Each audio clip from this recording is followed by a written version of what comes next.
15వ సూత్రం. పరిణామ తాప సంస్కార దుఃఖై గుణవృత్తి నిరోధాస్య దుఃఖమేవ సర్వం వివేకినః.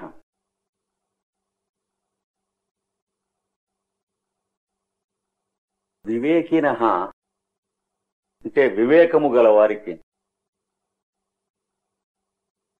సర్వం ఏవ సమస్తము కూడా.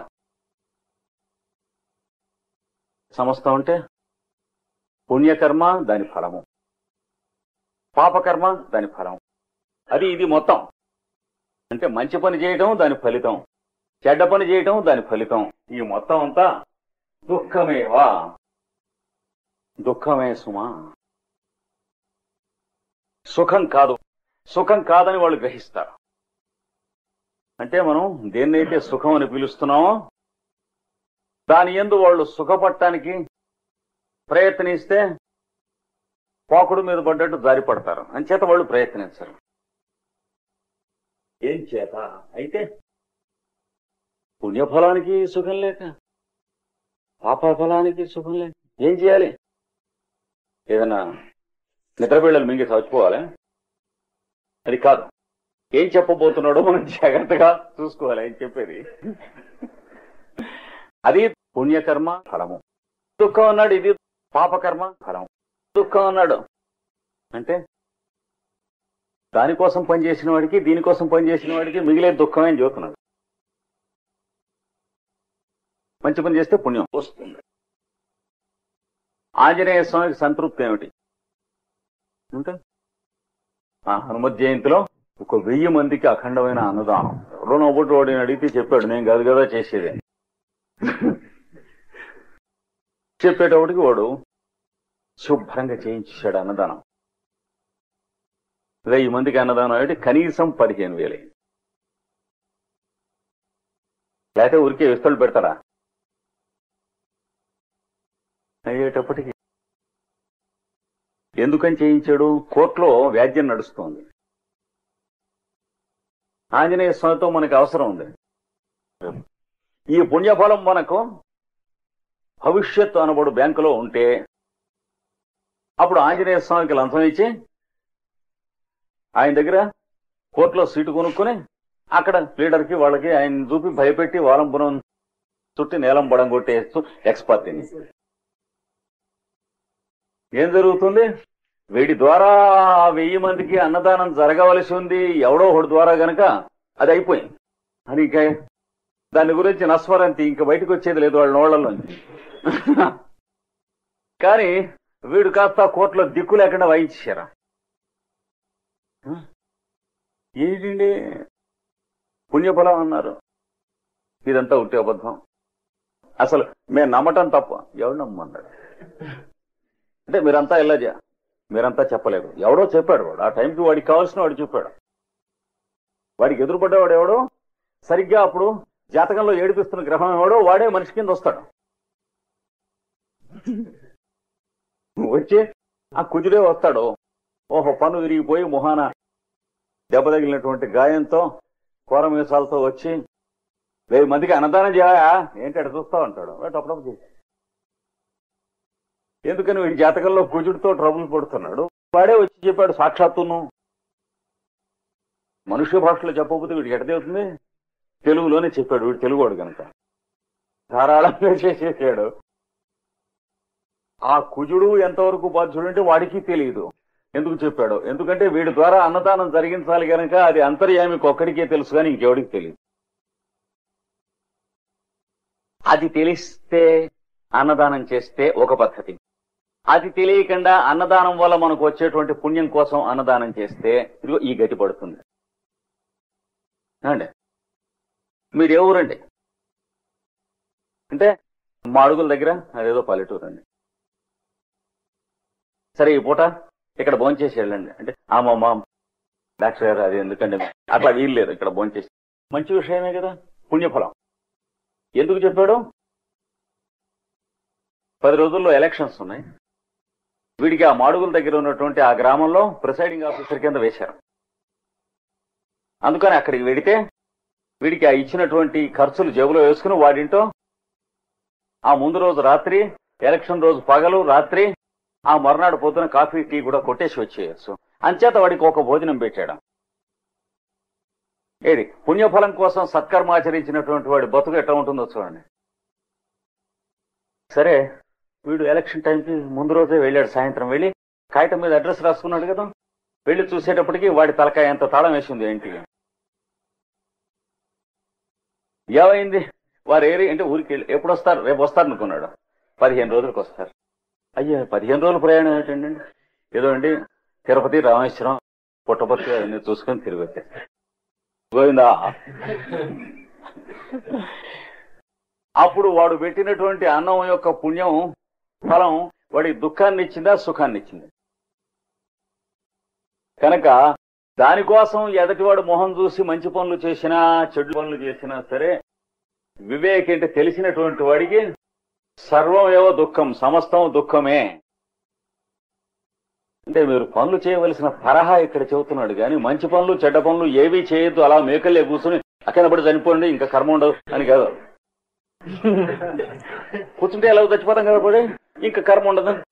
ఎందుకుండదు? ఆత్మహత్య ఘోర పథకం ఉంటుంది. ఎక్కడ పెడతారు వాళ్ళంతా? అసూర్యానామతే లోక, రాక్షస లోకాల్లో వెళ్ళి పురుగులు, తేళ్లు, జర్రులలో పుడతాయని యజుర్వేదం చెప్తుంది. అంధేన తమసావృతా, అంధతమస్సుతో ఆవరింపబడిన జీవులలో పుట్టి తర్వాత కొన్ని లక్షల జన్మలైన తర్వాత మానవ జన్మ ఎత్తిన బుర్రలో అలాంటి పురుగులు గలవాడుగా కొన్ని కోట్ల జన్మలెత్తి నరుడుగా అప్పుడు మళ్ళీ మీ దగ్గరికి నా దగ్గరికి మనం వాడిని కొంచెం నమ్మటానికి వీలైన వాడుగా వస్తాడు. ఏకేచ ఆత్మహనో జనా, ఆత్మహత్య చేసుకునేటువంటి వాడు గట్టేది ఆధ్యాత్మికంగా చేసినా అంతే, భౌతికంగా చేసినా అంతే ఆత్మహత్య. అంటే సర్వాంతర్యామిని చూడకుండా ఎదుటి వ్యక్తిని మాత్రమే చూడటం ఆధ్యాత్మికంగా ఆత్మహత్య. అంటే ఆత్మహత్య చేసి ఎదుటివాడిని చూస్తున్నాడు. శరీరాన్ని తొలగించుకుంటాం భౌతికంగా ఆత్మహత్య. ఈ రెంట్లో ఏది చేసినా అదే గది పడుతూ పురుగులు పడిపోతాడు అన్నాడు. యజుర్వేదంలో చిట్ట చివరి మాత్రం ఈశావాస్యోపనిషత్తు అంటారు దాన్ని, అందులో ఉంది ఇది. కనుక వివేకిన, వివేకము కలవానికి, వివేకం అంటే డిస్క్రిమినేషన్, మంచి చెడ్డ తెలుసుకోనేటువంటి భగవదనుగ్రహం కలిగినటువంటి వాడికి సర్వమేవ దుఃఖం, సమస్తము దుఃఖమే. ఏం చేత అంటే చెబుతున్నాడు, పరిణామ తాప సంస్కార దుఃఖై. మొదటిది పరిణామ దుఃఖం, పరిణామ దుఃఖము చేతనం. ఏదో ఎలక్షన్స్ అంతా నెల రోజుల నుంచి ఇంటికి పోకుండా, పడుకున్న చోట తినకుండా, తిన చోట పడుకోకుండా, తినకుండా ఒంటి మీ గుడ్డందో లేదో కూడా చూసుకోకుండా అలా తిరిగాడు. వాళ్ళు ఎవరో గెలిస్తే దాన్ని ఉద్ధరిస్తారనేటువంటి వాళ్ళ వెంట గెలిచారు. ఏమండి, గెలిస్తే చిన్నప్పటి నుంచి ఎల్డీసీ కింద తొక్కి పట్టేశారు వీడిని. ఎందుకంటే ఈ ఆఫీసులో ఉద్యోగం ప్రమోషన్ ఇచ్చేటువంటి వాళ్లలో వీడి తాలూకు కులం వాళ్ళు ఎవరు లేరు, అది వచ్చి కాకు. ఇప్పుడు ఈ ఎలక్షన్స్ ప్రభావం చేత ఒక పెద్ద నోటీస్ వచ్చేసింది. ఆ నోటీసులో వీడు కూడా ఉన్నాడు. వీళ్ళందరికీ 4 లెవెల్స్ దాటి అక్కడ ప్రమోషన్ ఇచ్చేసి హైదరాబాద్ లో వీడిని పోస్ట్ చేయండి. ఏమైంది? పుణ్యఫలం కదా సాక్షాత్తును. అంటే టిపికల్ ఎగ్జాంపుల్ పుణ్యఫలానికి. ఆ కాగితం వచ్చినప్పటి నుంచి వీడికి వాళ్ళు నిజంగానే గనక వీళ్ళకి చుట్టుపక్కల ఉన్నటువంటి వాళ్ళు, ఆ ఆఫీసులో ఉన్నవాళ్ళు, వీడి పై వాళ్ళు, వీడి కింది వాళ్ళు, హైదరాబాద్ లో ఆఫీసులో ఉన్నటువంటి వాళ్ళు, తర్వాత ఎవడి కోసం అయితే వీడి ఎలక్షన్స్ లో పనిచేశాడో వాడి పార్టీ వాళ్ళు గాక అవతల ఓడిపోయిన పార్టీ వాళ్ళు, వీళ్ళందరూ కలిసి వీడిని బతకనిస్తారా నిద్రపోనిస్తారా ఇదివరకెళ్ళి. ఏమండి, కాగితం వచ్చిందట, రెడీగా ఉండండి. మళ్ళీ ఏమీ రాలేదుట. రాలేదు, మళ్ళీ హైదరాబాద్ పోతాడు. పాపం ఆశ కదా, కాగితం వచ్చిందనగానే వెళ్ళేటికి వెళ్ళినప్పుడల్లా ఎంత క్షౌరమో మనకి తెలుసు కదా. హైదరాబాద్ అయితే అక్కడికి ఆఫీస్కి వెళ్తే, అవునండి అది వచ్చింది ఒక ప్రపోజలు, కానీ జీవోస్ రావాలంటే గో అని ఇంటికి అంటారు. సరే వీడు గో హోమ్. మళ్ళీ అట్లాంటిది ఏమిటి లేదుటని ఒక కాగితం. అప్పుడు వీడి భార్య, ఇంటిల్లిపాది, వీడంతా ఇట్లా గుండె చేతిలో పట్టుకుని ఏమిటో ఉద్యోగాలు దిక్కుమల్లే అందుకే ఈ సంసారం అంతా దుఃఖం అన్నారు. ఒక మాట మళ్ళీ వేదాంతం ఏదో చూసుకుని చెప్పేసుకుంటాం. ఆ సీతారామాంజనేయమో లేకపోతే అట్లాంటి పుస్తకం ఏదో ఒక కాసేపు చదువుకుని ఇలా పెద్దలు చెప్పారని అంతకు ముందు చదవడు, అప్పుడు చదవడు. సరే, ఇంతలోకే మళ్ళీ హైదరాబాద్ లో ఎవడో ఉత్తరం రాస్తే వాడు నీకేం భయం లేదు చూద్దాను రా మెహర్బానీకి అన్నాడు. వాడికి హోల్డ్ లేదు అక్కడ. పాపం నిజం అనుకుని వెళ్ళాడు.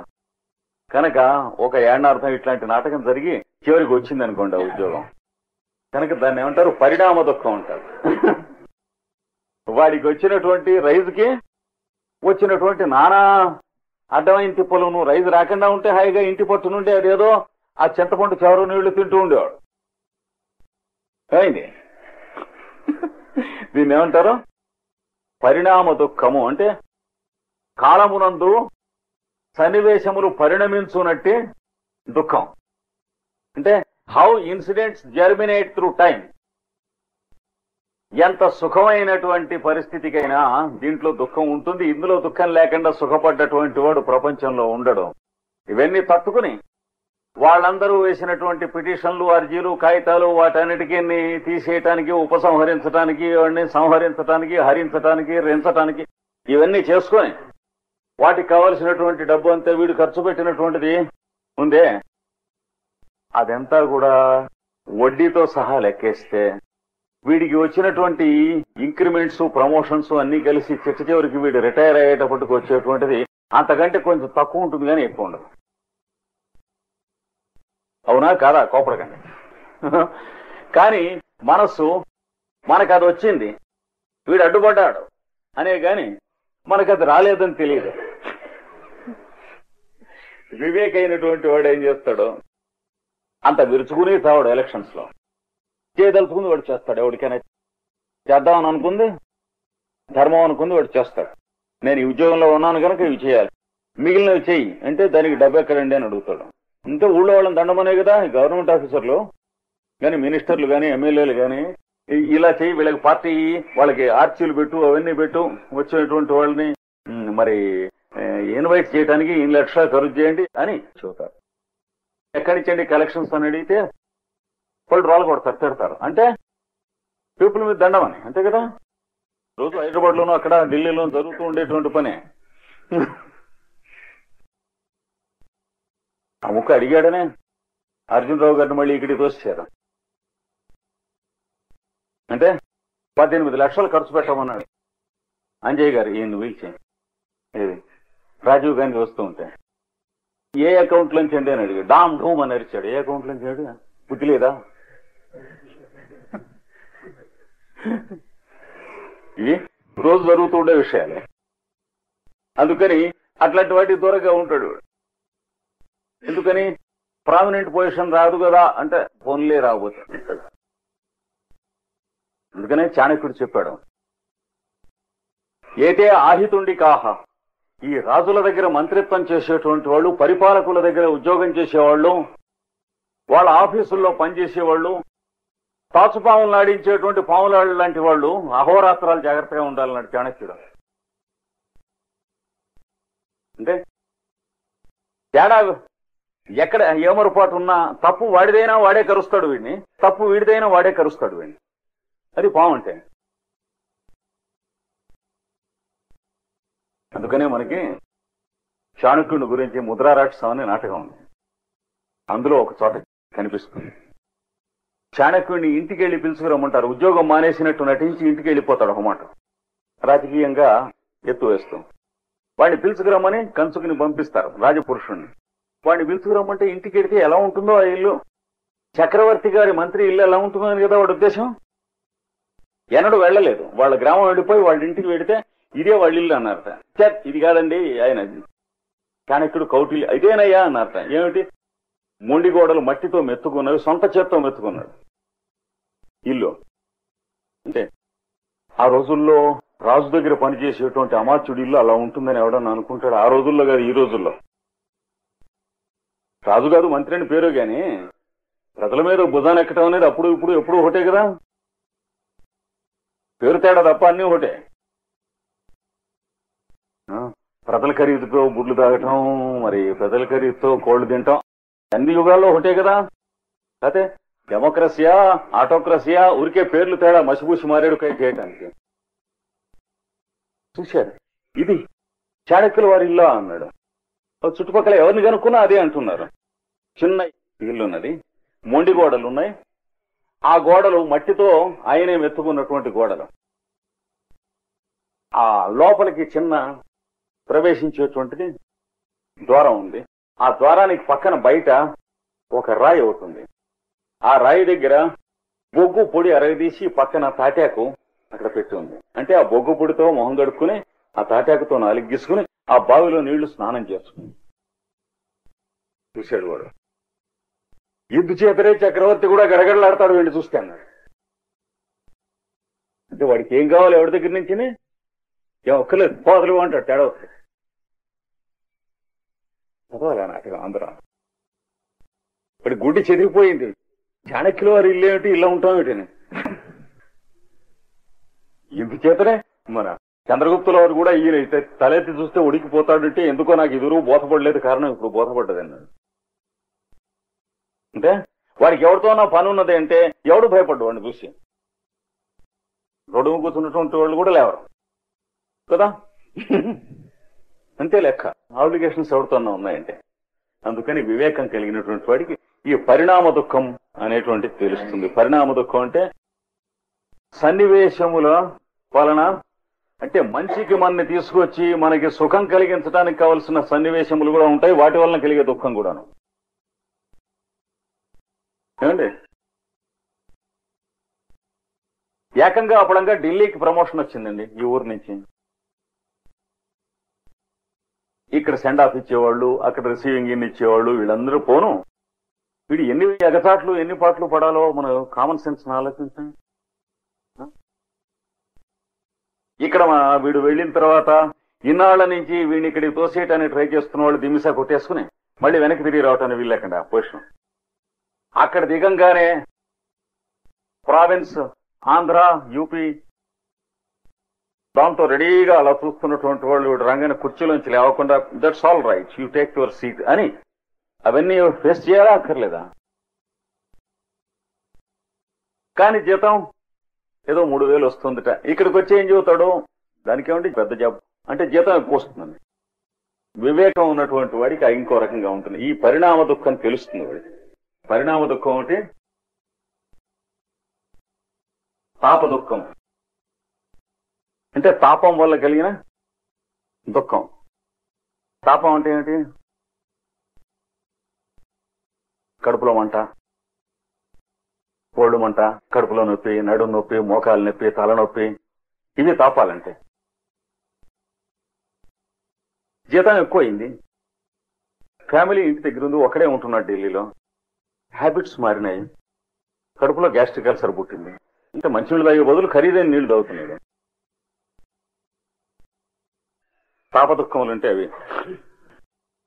తర్వాత కొన్నాళ్ళు అయ్యేటోడికి మంచినీళ్ళు కూడా తాగటానికి ప్రాప్తి ఉండదు. ఎందుచేత అంటే పూర్వజన్మ చేత. అయితే ఢిల్లీ వెళ్ళిన ప్రతి ఒక్కడికి అబుద్ధి పుట్టేనా? పుట్టదు. ఎవడి పూర్వకర్మ సంస్కారం వాడిది. మా కాల్టెక్స్ లో ఒక ఆయన ఉన్నాడు.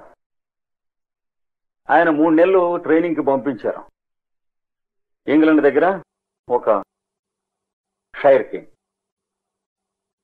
యార్క్షైర్ అనే చోటకి పంపిస్తే ఆ 3 నెలలలో తప్పనిసరిగా బుడ్డి అలవాటు చేసుకుని వచ్చాడు. చలిదేశం కనుక ప్రతివాడు తాగాలే, అక్కడ ఉన్న వాళ్ళంతా తాగుతున్నారా? ఈ క్వశ్చన్ చేస్తే కుడుతున్నాడు, అప్పుడాలకర విసురుతుంది మీద. ఎందుకంటే గొప్ప కోసం మాట్లాడుతున్నది అడ్డగిస్తే అప్పుడాలకరైనా విసరదు. మాట్లాడుతుంది నీకు కోసం. వాళ్ళ ఆయన ఎందుకు తాగుతున్నాడు అనే దాని గురించి మనకు ఎక్స్ప్లెనేషన్ ఇస్తుంది. అవి తాపదుఃఖములు అంటే. అయితే వెళ్ళిన వాళ్ళంతా తాగుతున్నారా? తాగరు. ఎవడు తాగుతాడు అంటే వెళ్ళిన తర్వాత తాగుదామని అనిపించిన వాడును. వివేక్కి ఏమనిపిస్తుంది? తాగదలుచుకుంటే అక్కడ దాకా వెళ్ళి నేర్చుకోవాలా? మన వైజాగ్లో తాగకూడదా? అదేమిటండి మన ఇంట్లో ఉండి తాగకూడదు? ఎవడు కొట్టాడా? లేదా పక్కన విలేజ్కి ఎక్కడికి వెళ్ళి శుభ్రంగా తుమ్మ చెక్క సారాయి తావక కొట్టేయకూడదా? రాత్రుల పూట కొంచెం పని ఎక్కువగా ఉండేది, తెల్లారేటి కళ్ళు ఎర్రగా ఉండేవి, వారానికి ఓ మాట 2 మాటలను కారు మీద గ్రామాలు పోయిస్తూ ఉండేవాళ్ళం మందుల కోసం అని చెప్పి 5-6 ఏళ్ల కిందట. అప్పుడు ఆయన పుట్టించాడు, తాళవంతో చెప్పాడు మన వాళ్ళతో. ఆయన చూసారా అక్కడ అలవాటు చేసుకుని వచ్చాడు, అందుకనే రోజు విలేజ్కి వెడుతున్నాడు, కళ్ళు చూడండి ఎర్రగా ఉంటాయని. నేను తాగదలుచుకుంటే ఆయన కనపడకుండా తాగటం నాకేం కర్మం అని, ఎందుకంటే నా డబ్బులతో నేను కొనుక్కుని తాగుతాను కదా.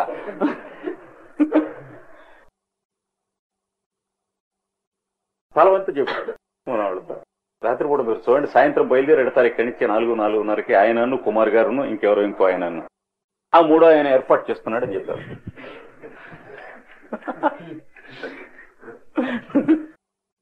తాపదుఃఖములు అంటారు దాన్ని.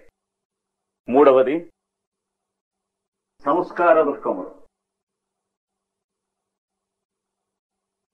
అంటే వాడికి పూర్వజన్మ సంస్కారాల వల్ల వాడి బుద్ధిలో తమాషాయిన కొన్ని లక్షణాలు ఉంటాయి, ట్రైట్స్. వాటి వల్ల వచ్చిన దుఃఖం అంటే వాడి సైకలాజికల్ ట్రైట్స్ వల్ల వచ్చినటువంటి దుఃఖాలు. ఏదో అడిచేసి ఏదో ఉద్యోగంలో చేరమంటారు వాడిని. ఇంట్లో పరీక్షలు తప్పుతూ ఉంటే చస్తారా, చేరమంటే నేను ప్రతివేద దగ్గర ఉద్యోగం చేయను అంటాడు. అంతే కదా వాడు చెప్పేది, పరీక్ష తప్పుతున్నవాడు ఉద్యోగం చేయమంటే పని చేయాల్సి వస్తుందని. చాలా రోజులు ఇట్లా లాగేస్తుంది. తర్వాత అడిగేసి ఇడిచేసే గతి లేక ఎవడో ఒకటి దగ్గర చేరటానికి ప్రయత్నం చేస్తాడు. కానీ లోపల పూర్వజన్మ కర్మ చేత అలవాటైన మనస్సు చేరకు పని చేయాల్సి వస్తుంది అని, దానికి ఎందుకు చేరకూడదో నేను నీకు సమాధానాలు చెబుతానని చెప్పి తప్పుడు సమాధానాలు అందిస్తూ ఉంటుంది పైకి. అప్పుడు వాడు ఆఫీసర్ పిలిచి, నేను 9ంటికి వచ్చావు, 10ంటికి అంటాడు. 10:30కు వచ్చావు అంటే అవునండి. ఏ నుంచి అటు రాకు అంటే నువ్వు వచ్చినప్పుడు అంటాడు. అయిపోయింది, ఉద్యోగం వెళ్ళిపోయింది. ఇప్పుడు అది అడగదలుచుకున్నవాడు వాడి దగ్గర ఉద్యోగానికి ఎందుకు వెళ్ళాలి, తనేవాళ్ళాక. అంటే ఇవి తెలియటానికి ఈ జన్మంతా పడుతుంది. అట్లాగా ముట్టికాయలు తింటూ ఎక్కడా ఏమీ లాభం లేదు. యాయవారం కొడుతూ ఉంటాడు. చిన్నప్పుడు ఫ్రెండ్స్ వాళ్ళు ఉన్న ఊళ్ళకెళ్ళి 2 రోజులు ఒకడింటోను, 2 రోజులు ఇంకో ఊళ్ళో ఒకడింటోను వాళ్ళు భోజనాలు చేసి వాళ్ళ గుడ్డలు కట్టుకుని తన మాసిన గుడ్డలు అక్కడ వారేసి ఇట్లాంటి బతుకు జన్మంతా బతికేవాళ్ళు ఉన్నారా లేదా? అవి సంస్కార దుఃఖములు అంటారు. ఏ కారణము చే అంటే వాడు ఉద్యోగం చేయమంటే వాడు అంటాడు, నువ్వు ఇప్పిస్తావా అని అడుగుతాడు. వాడు ఏ 40 ఏటో వాడిని మీరు ఉద్యోగం చేసుకోరదా అని అడిగితే చెప్పడం తేలికే, నువ్వు ఇప్పిస్తావా అని అడుగుతాడు. ప్రతివాడు ప్రతివిధవా ఉద్యోగం చేయమనేవాడే అంటాడు. మీరేమిటి చెబుతారు? ప్రతివాడు అని కూడా అనడం. వాడి లాంగ్వేజ్ చిత్రంగా ఉంటుంది, పంజెంట్గా ఉంటుంది, శుభ్రంగా. అంటే శొంఠి పొడిని ముక్కు పొడి నస్యమును కలిపి నస్యం డబ్బాలో పోసినట్టు ఉంటుంది వాసన చూస్తే. అమోనియా ఇవన్నీ కలిపి. వాడు ప్రతివేళ ఉద్యోగం చేయమనేవాడే అంటాడు. అదేమిట్రా ఎట్లా అంటావు అని అడిగితే, అవును నువ్వు ఇప్పించు చేస్తాను అంటాడు. వాడు ఎక్కడ ఇప్పిస్తాడు? వాడు ఇప్పిస్తే వాడికి మేలు కదా, ఇది చేస్తాడా పెడతాడా ఎవరి దగ్గరనా? అంటే ఏం జరుగుతుంది, చివరికి ఆ జన్మ అడుక్కు తింటూ అట్లా వెళ్ళిపోవాల్సింది. ఎవరింటికైనా పెడుతూ ఉంటే వచ్చాడు రా వీడి దరిద్రముండొకడు. వాళ్ళు ఏదో ఏ పెళ్లికో ఊరికి వెళ్ళాలనుకోండి, వీడు దిగుతాడు. అయ్యో అనుకుంటారు వాళ్ళు అని అందరూ పెళ్లికి వెళ్ళి ఎవళ్ళు ఒకళ్ళు నలిగిపోతారు, అక్కడ ఉండిపోతారు. అలా ఆగా శుభ్రంగా ఉండవలసిన 2 రోజులు 3 రోజులు అక్కడ ఉంటాడు. తినేసేసి అక్కడ బట్టలు కట్టుకుని అక్కడ కావలసినటువంటి వస్తువులన్నీ తీసుకుని ఎక్కడ డబ్బులు ఎవరి దగ్గర అప్పటికి తీసుకున్నా సరే వాడుకు లాజిక్ ఉంటుంది. పూర్వజన్మలో వాడు మనకు అప్పు గనక ఇచ్చారని చెప్పి మనకి ఈ తత్వం ఉన్నటువంటి వాడిని విశ్వనాథ సత్యనారాయణ గారు చెలియలు కట్ట అనేటువంటి నవలలో ఇచ్చారు చూడండి. అక్కర్లే, ఎందులోనూ ఇవ్వక్కర్లేదు. మనం ప్రపంచంలో కొంచెం జాగ్రత్తగా చూస్తే కనిపిస్తూనే ఉంటారు. కనుక ఇది సంస్కార దుఃఖములు అంటారు. అలాగే ఒక్కొక్కడు పాపం అలాంటివి ఏమి ఉండవు. కానీ ఏమిరా పొద్దున 10ంటికి వచ్చి తప్పకుండా వస్తానని ఎంతో మంచివాడు, సాధు పుంగవాడు. మనాడు 11ంటికి వస్తాడు. అంటే ఇంటి దగ్గర అన్ని వాడు భోంచేసి పంచె సర్దుకుని గోచి పెట్టుకుని వచ్చి టైం అయిపోయాయి. ఆ ఆఫీసర్ అలా ఆగా దిగాలు పడి కూర్చుని ఉంటాడు. ఈ మర్నాడు ఏమండి సార్, లేదు సార్ రేపు తప్పకుండా, రేపు అంతే. టైప్ రైటింగ్ అక్కడ కూర్చోండి 10 నుంచి 5 వరకు. కొన్ని లెటర్స్ టైప్ చేశాక ఇవాళకి ఇంకా ఆయన వర్క్ ఉందా లేకపోతే నేను వెళ్ళిరానా సార్ అని. ఇంకా వాడికి ఉద్యోగం ఎనాడు ఉంటుంది. అవి అంటే తరహాలు, సొంత తరహాలు అంటారు చూడండి. స్వభావంలో వాటి వల్ల కలిగేటువంటి దుఃఖములు సంస్కార దుఃఖములు అనేటువంటి. లేదా ఒక్కొక్కడు రిక్షా గాని ఆటో గాని కట్టించుకుంటే దిగిన తర్వాత వాడితో దెబ్బలాడుకుని వాడిని తన్ని వాడి చేత తన్నులు లేనంది ఇంట్లోకి రావడం చూస్తాం కదా. నీకు ఎంత ఇస్తా అన్నాను, బుద్ధి ఉందా, నీకు నీతి ఉందా అనేటి వాడు ఎడా కూడా వాయించాడు. ఒక మాట కాదు, తరచు అలాంటి సీన్స్ చూస్తాం కొందరిని. అంటే వాడికి అక్కడే వస్తుంది ఎప్పుడు వచ్చిన ట్రబుల్. ఒక్కోడు రైల్లో కూర్చుంటే ఆ పక్క సీటు పడుతూ వస్తుంది, ఎప్పుడు కంటిన్యూస్ గా వస్తుంది. వాడికి ఎప్పుడు ప్రయాణం చేసినా రైల్లో ఆ పక్క సీటు పడుతూ వస్తుంది. అది రిపీట్ అవుతూ ఉంటుంది వాడికి పూర్వకర్మ విశేషం. ఒక్కోడికి రైల్లో ప్రయాణం చేస్తూ ఏదో తిందామని కొనుక్కుంటే అందులో ఈగో ఏదో ఒకటి వాడికే వస్తుంది ఎప్పుడు వచ్చినా అలాగా. అది నాకే ఎందుకు రావాలి అంటే ఇది అన్నట్టు. సంస్కార దుఃఖము కనుక జీవితంలో మంచి పనులు చేసినప్పటికి వచ్చేటువంటి ఫలితాలకు కూడా పరిణామ దుఃఖము, తాప దుఃఖము, సంస్కార దుఃఖము ఉంటాయి. అయితే మంచి పని చేస్తే తాప దుఃఖం ఎందుకు వస్తుందని మీరు అడగచ్చు, అడగాలి కదా.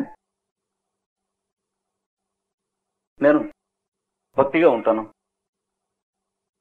ఎవరు ఉన్నా కూడా నీచంగా చూడడం, చికాకు పడడం, అందరినీ సమదృష్టితో ఉంటాను అని ప్రారంభం చేస్తాం. చేసి అలా ఉండని వాళ్ళ యందు ఒక ద్వేషం డెవలప్ చేస్తాం. ఏమిటో అసలు ఈ ప్రపంచంలో నీతిగా బతకటం ఎంతమందికి తెలుసు, ముదిరింది వ్యవహారం. ఎంతమందికి తెలుసు అన్నాడో పట్టాలు తప్పాడు అనమాట. నాకు తెలుసునా లేదా చూసుకుంటూ వెళ్ళాడంటే జన్మంతా తరిస్తాడు. కానీ వాడు ఎంతమందికి తెలుసు, ఎవడికి తెలుసు, దీని అర్థం పతంజలి అర్థం ఎవడికి తెలుసు, ఎవడు చెప్తాడో రండి అంటే ఎందుకు వస్తారు, ఎవడును వాడి అర్థం వాడు చెప్పుకుంటాడు. కానీ వీడి దగ్గరికి ఎందుకు వస్తారు? కనుక మంచి పనులకు ఫలితంలో కూడా తాపదుఖం ఉంటుంది తప్పనిసరిగా. సంస్కారం అంటే వాడికి బీపీ తప్పకుండా వస్తుంది, ఆ రకమైనటువంటి మెంటాలిటీ ఉన్నవాడికి తలనొప్పి తప్పకుండా వస్తుంది, లేదా తలలో నరం బద్దలై చచ్చిపోవటం అనేటువంటి తప్పకుండా అట్లాంటివి జరుగుతాయి వాడికి. చెవులలోంచి రక్తం రావటం, ముక్కుల్లోంచి రక్తం రావటం. ఇంచేత ఈ ప్రపంచంలో తిన్నగా బతికిన వాడు ఎవడని వాడి ఉద్దేశం. మరి అదంతా బుర్రలో పట్టుకుని ఉండదు. మనం తిన్నగా బతుకుదాం అనేటువంటిది పాయింట్. కానీ తిన్నగా బతికిన వాడు ఎవడనేటువంటిది చిచ్చుబుడ్డిలు లేస్తుంది లోపల. కనుక పతంజలి పాపం ఏమన్నాడంటే పరిణామ దుఃఖం, పాప దుఃఖం, సంస్కార దుఃఖము అని వాని చేత గుణవృత్తి నిరోధాత్య. వీళ్లలో గుణ నిరోధం నిన్న చెప్పాను చూడండి. సత్వం 30 పాళ్ళు, సత్వం పోని 40 పాళ్ళు, మిగతా ఒకటి 35 పాళ్ళు, ఇట్లాగా. దాన్ని బట్టి మళ్ళీ వీడు మహానుభావుడే, వాడు మహానుభావుడే. ఏది వీడు పై ఆఫీసరు, వీడును. కానీ ఇద్దరి మధ్య చికాకు. అదేమిటండి, మనం 10 మంది సదుపాయం కోసం కదండి ఉద్యోగం చేసేదండి, అందుకనే నేను చెబుతున్నాను అంటాడు. మన కోసం కాదు కదండి అంటే అదేనే నేను చెప్పేది నువ్వు వినిపించుకోమంటాడు. ఎట్లాగా? కనుక ఇద్దరు రజోగుణం కలిగినటువంటి వాళ్ళు ఉన్నారనుకోండి, పబ్లిక్ 10 మంది పనికి వచ్చే పని చేస్తాం, ఇక్కడ బిల్డింగ్ కట్టిద్దాం. మున్సిపల్ ఆఫీసులో ఇద్దరు, చైర్మన్ ఒకడు, కమిషనర్ ఒకడు అనుకోండి, బిల్డింగ్ కట్టిద్దాం. ఎన్ని ఎకరాలు అంటే వాడు 5 ఎకరాలు వేస్తాడు. 5 ఎకరాలు ఏమిటండి కడుతూ ఉండి మళ్ళీ తర్వాత ఎవరన్నా కడతాడా, ఇంకోటి వచ్చాడు అనుకోండి కట్టని వాడు అని చెప్పి 10 ఎకరాలు. వీడంటే అంత తొందరగా పీపుల్కి మనం గవాలని ఇచ్చేయకూడదు, చోటు మెల్లిమెల్లిగా ఏర్పాటు చేయాలి, మనం పద్ధతిలో వెళ్ళాలి అంటాడు. నేను అది ఒప్పుకోనండి అంటాడు. ఇద్దరు రజోగుణం పాలు కొంచెం ఎక్కువ ఉంది, కానీ ఇద్దరు కూడా పీపుల్ కోసమే చేస్తున్నారు. వాడి కోసం అక్కర్లే, వీడి కోసం అక్కర్లే. అలా కాక తమో గుణంలో ఉన్నాడు అనుకోండి, వీడు 10 ఎకరాలు ముందు వాడిని అడగకుండా వీడు శాంక్షన్ చేసేస్తాడు. తర్వాత దానికి అందుకు గాను ఖర్చు అంటారే అంటే సిమెంటు, ఇటకలు మొదలైనవి వీడు కాంట్రాక్టరు 3 వాళ్ళు లేకుండా కూర్చొని నిర్ణయం చేసేస్తారు. మనకు తెలుసు కదా ఎందుకు చేస్తారో. మూడో వాడు ఉంటే మరి 3 పెట్టి భాగించాల్సి వస్తుంది ఆ మంచిది. అది తమో గుణం పాలు ఉన్నటువంటి వాడు వల్ల జరిగేటువంటి ప్రజల కోసం కదండి అంటాడు వాడు. కానీ తమో గుణం కనుక ప్రజల కోసం కానే కాదు. అక్కడ సత్వగుణం ఉన్నటువంటి వాడు ఏమిటో ఎట్లాగండి ఇంకా అలా అయితే ప్రజలకి వాడు చెప్తూ నిజమే. కానీ వాడి వల్ల దమ్మిడి పని ఓడికేవాడు. Good for nothing fellow.